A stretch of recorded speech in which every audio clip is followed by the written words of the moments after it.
महादेव का फली ज्योतिष शास्त्र में आपका स्वागत है। आज का टॉपिक में हम चर्चा करने जा रहे हैं लाल किताब के अंतर्गत फरमान नंबर 8 पर। फरमान नंबर 8 में भाग 1 के अंतर्गत लग्न का घर या कुंडली का पहला घर खंड नंबर 1 बोल दीजिए।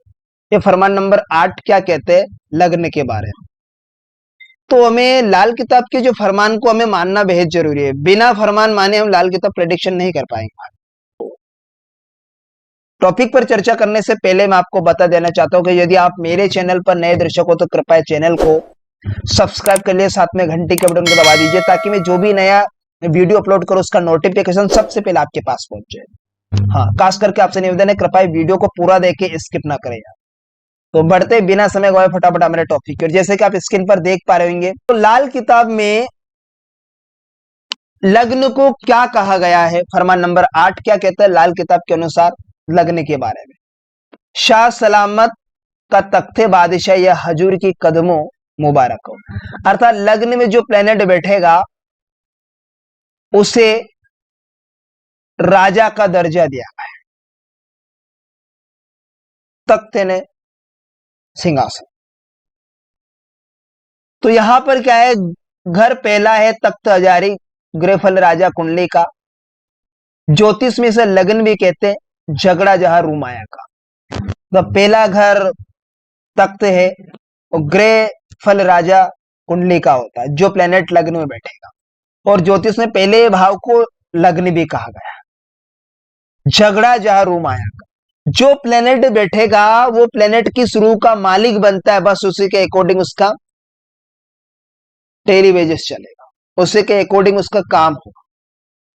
ये देखना जरूरी है। ऐसा नहीं कि लग्न में जो उच्च का ग्रह बैठा दिया उसी के हिसाब से वो काम करेगा, नहीं, किस रूह का मालिक है ये देखना बेहद जरूरी। उच्च बैठे ग्रह उत्तम कितने, दस्ते लिखा का विदाता हो। अर्थात लग्न में जो प्लेनेट बैठा हो, उच्च का बैठा हो, तो वो क्या लेगा, दस्ते लिखा का विदाता हो। अर्थात परमात्मा को ऐसा मान लीजिएगा परमात्मा ने उसे स्वयं अपने हाथ से लिखा है, बस तू ऐसा है, अच्छा ठीक ठाक है, तेरी जिंदगी ऐसी चलेगी, लाइफ ठीक है, परमात्मा ने लिखा। उच्च का बैठा ग्रह इस प्रकार से हुआ। खाली पड़ा जब सात जब टेवे, शक की असर कुल ग्रह का हो। अतः लग्न में जो ग्रह होगा और सातवां घर खाली पड़ा, लग्न में बैठे हुए ग्रह का कोई फल नहीं। शक की असर कुल ग्रह का, एक्टिव नहीं होगा, उसका कोई रिजल्ट नहीं मिलेगा। सातवें घर में कोई प्लेनेट नहीं बैठे। लग्न का बैठा ग्रह, लग्न बैठा ग्रह तख्त नशीनी राजशाही जब करता हो। अर्थात लग्न में जो प्लेनेट बैठेगा वो राजा के समान होगा। आंख लिखा घर 8 है उसकी, 11 से हरदम चलता है। अर्थात 8वां घर है उसकी आंख है, लग्न में बैठे हुए ग्रह की, लग्न में बैठे हुए ग्रह की टांगे। तो तीनों भाव खराब हो जन्म कुंडली के, अर्थात लग्न और 8वां घर और 11वां, तो क्या व्यक्ति अपनी जिंदगी सही तरह से जी पाएगा। मान लीजिएगा लग्न में शनि बैठ गए और अष्टम भाव में मंगल देव और 11वें भाव में बुध देव बैठ गए, अब क्या होगा। भाई स्वयं का जो अगर लग्न में शनि बैठा है तो स्वयं तो वैसे ही खराब होगा। नीच का शनि बैठ गया लग्न में और लग्न की 8वीं टक्कर जो मंगल को मारेगी तो उसका आंखें भी खराब हो जाए।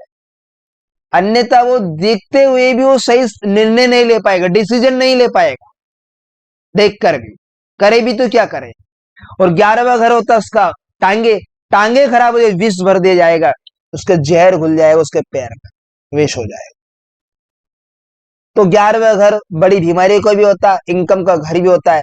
अब वो क्या तो कमाएगा क्या करेगा कोई समझ में नहीं आएगा, उसके बुद्धि काम नहीं करेगी, स्वास्थ्य भी खराब।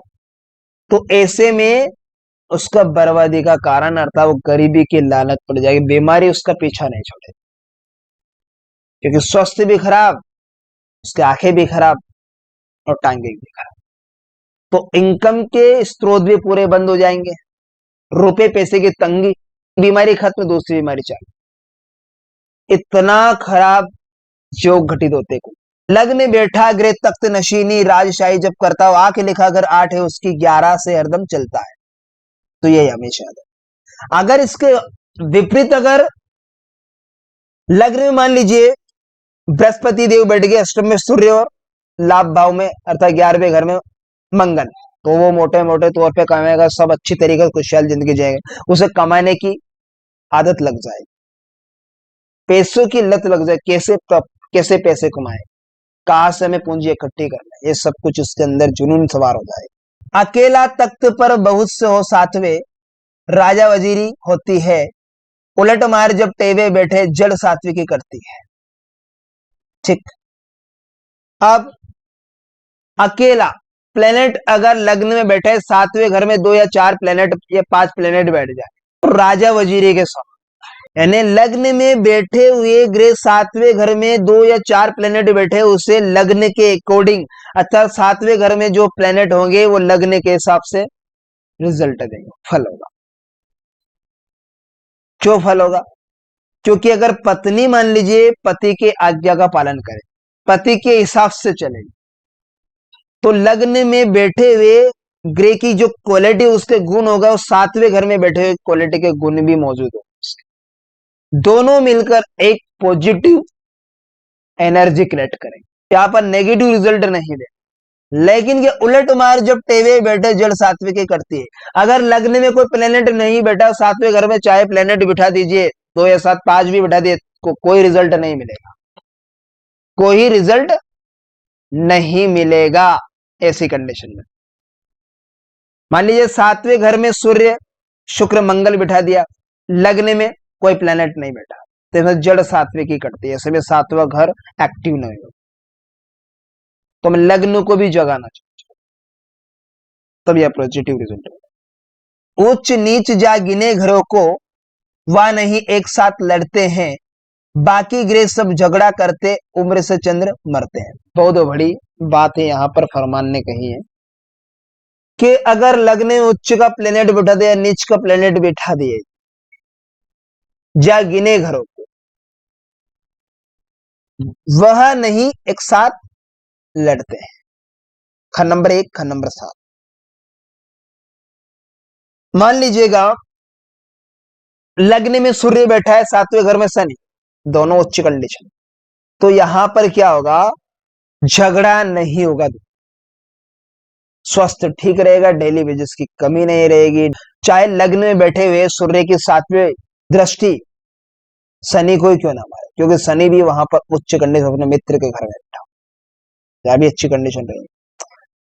या फिर बृहस्पति लग्न में मंगल 7 में, तो यहां पर भी क्या होगा, जागीरदार के ग्रह कहा गया है, जागीरदार, अच्छी तरह से डेली वेजेस होगी, रुपए पैसे की कमी नहीं होगी, ये सब कंडीशन इसके साथ। या फिर शुक्र लग्न में मंगल 7 में, तो उसको वैदिक ज्योतिष में क्या है, राशि परिवर्तन योग बोला जाता है।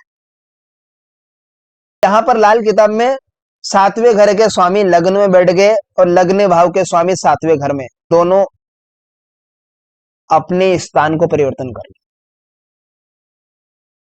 तो यहां पर भी जागीरदार इन ग्रहों को कहा जाए।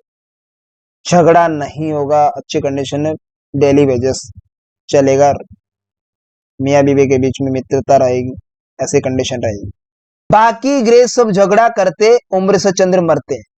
अब यहां पर मान लीजिए लग्न में सूर्य के साथ में केतु बिठा दे, तो 7वें घर में राहु बैठा दे, या सूर्य के साथ में लग्न में राहु देव बैठ गए, 7वें घर में केतु, तो बेहद अशुभ घटना होगी, व्यक्ति का अशुभ घटना उस व्यक्ति को करावे। 7वां घर मृत्यु का घर भी बन जाता है, आकस्मिक घटना देगा, बेहद अशुभ योग। अब यहां पर मान लीजिए सूर्य केतु लग्न में राहु 7 में, और 10वें घर में बृहस्पति होता है, नीच का बृहस्पति होता है, या 10वें घर में मंगल बैठ जाए तो उच्च का होता है, बुध ना तो नीच ना उच्च का होता है 10वें घर में बुध देव। तो ये इस प्रकार से ये कंडीशन हो गया, लग्न में शनि को बिठा दे, 7वें घर में बुध, तो बेहद अशुभ होगा, लग्न भी खराब हो, 7वें डेली वेजेस की इनकम भी खराब कर देगा, बेहद बुरा अशुभ होगा, उसका स्वास्थ्य संबंधी परेशानी का सामना, स्वयं को स्वस्थ नहीं रहेगा, और 7वें डेली वेजेस की कमी, ऐसे कंडीशन रहेगी।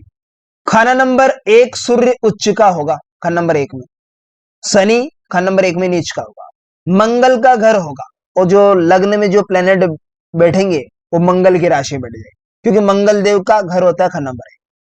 खाना नंबर सात में शनि उच्च का होता है और सूर्य वही नीच का हो जाता है सातवें घर में, और शुक्र का घर होता है सातवें घर। ठीक है, मसलन जैसे कि खाना नंबर एक में बृहस्पति चंद्र बुध राहु चार ग्रह बैठे, वह खाना नंबर सात में अकेला केतु देव विराजमान है, अकेला केतु बैठा है। जो बैठा हो तो 34वां जो वर्ष होगा वो बुद्धि की अवधि का होगा, 34 साल की जो उम्र होगी वो बुद्धि की। तो 34 साल की उम्र तक नर औलाद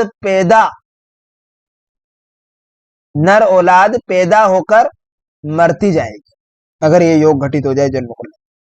और 48 साल की उम्र केतु की अवधि तक एक ही लड़का पैदा होगा।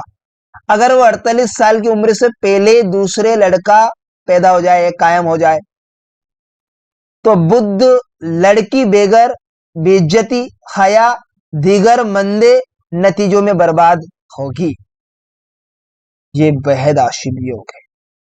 जिसके लगन में बृहस्पति चंद्र राहु बुद्ध बैठे हो तो बुद्ध क्या होगी, लड़की होगी, लड़की बेगर बेइज्जती है ना, और पलने व पालने के लिए मजबूर कर देगी। इसी कारण बहुत सारी लड़कियां क्या करती है, अपने शरीर को बेचकर घर गृहस्थी चलाती, परिवार को चलाती। ये योग होता है पिता की या भाई की कुंडली में, लेकिन इसका बुरा प्रभाव बहन या भाव पर जाता है, उनको दुख उठाना पड़ता है। अगर चार और अर्थात जानवरों की, जैसे कुत्ता घोड़ा गाय तोता, कोई भी चार जानवर हो, अगर इनकी सेवा करे, इनको कुछ खिलाए पिलाए, से नर औलाद पैदा होगी और मरेगी नहीं। वह औलाद पैदा होने के दिन से चंद्र राहु बृहस्पति बुद्ध मुश्तरका का राजा होगा। इतना जबरदस्त योग घटित हो जाएगा अगर उसके घर में अगर बच्चा जन्म होगा। वरना चंद्र राहु बुद्ध बृहस्पति के उम्दा असर की बजाय खाक की बोरी अर्थात राख की बोरी,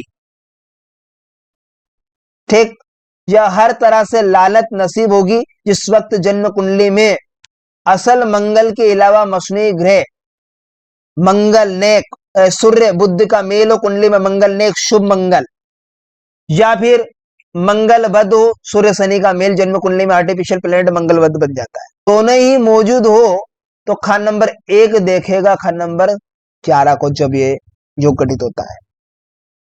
वरना चंद्र राहु बुध बृहस्पति के जो उम्दा असर की बजाय वो खाक कर देगा, राख की बोरी के समान इसका रिजल्ट मिलेगा, तबाही मचा देगा। खान नंबर 11 को देखे, खान नंबर एक, जब खान नंबर 11 खाली हो तो खान नंबर एक का ग्रह अपना प्रभाव करने के ताल्लुक में मंगल मेंढे मंगल ऐसा बुद्ध की चाल पर, जैसा कि वहां उस समय टेवे में होगा, जैसा बुद्ध जन्म कुंडली में होगा उसी प्रकार से खान नंबर एक के ग्रह का ताल्लुक का प्रभाव होगा, अर्थात मंगल देव का जैसे जन्म कुंडली में रिजल्ट मिले जैसा बुद्ध होगा। इसी तरह ही जब खान नंबर 8 खाली हो तो खान नंबर 10 में बैठे ग्रह की आंखों को रोकने के लिए कोई रुकावट नहीं हो, वह खुद ही अपनी आंखों से देखभाल करता होगा। जब खाना नंबर एक में ज्यादा ग्रह हो तो खान नंबर एक का आधा जो फल शुक्र का होगा, आधा शुक्र होगा। जैसा कि इस समय वह टेवे में खान नंबर एक में ही हो, तख्त पर बैठा हो, लग्न में बैठा हो, ग्रह की चाली, ठीक है, ग्रह की चाली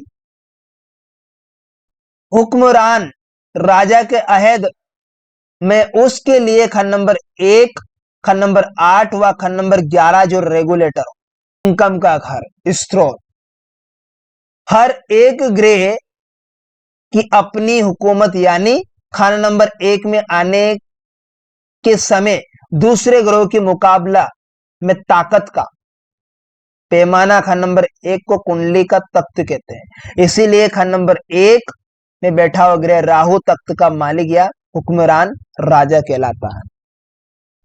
हुक्मरान राजा कहलाता है। तो ये इस प्रकार से फरमान नंबर 8 में लग्न पर हमने चर्चा की। तो लग्न के बारे में आज आपको अच्छे समझ में आएगा फरमान नंबर 8 के अंतर्गत। और नेक्स्ट टॉपिक में हम फरमान नंबर 8 के अंतर्गत ही जन्म कुंडली के दूसरे घर पर खंड नंबर 2 पर हम चर्चा करें। तो आशा करता हूं आज का टॉपिक आपको बेहद ही इंटरेस्टिंग समझ में आएगा। तो तब तक के लिए आप मुझे दीजिए इजाजत। नमस्कार मित्रों।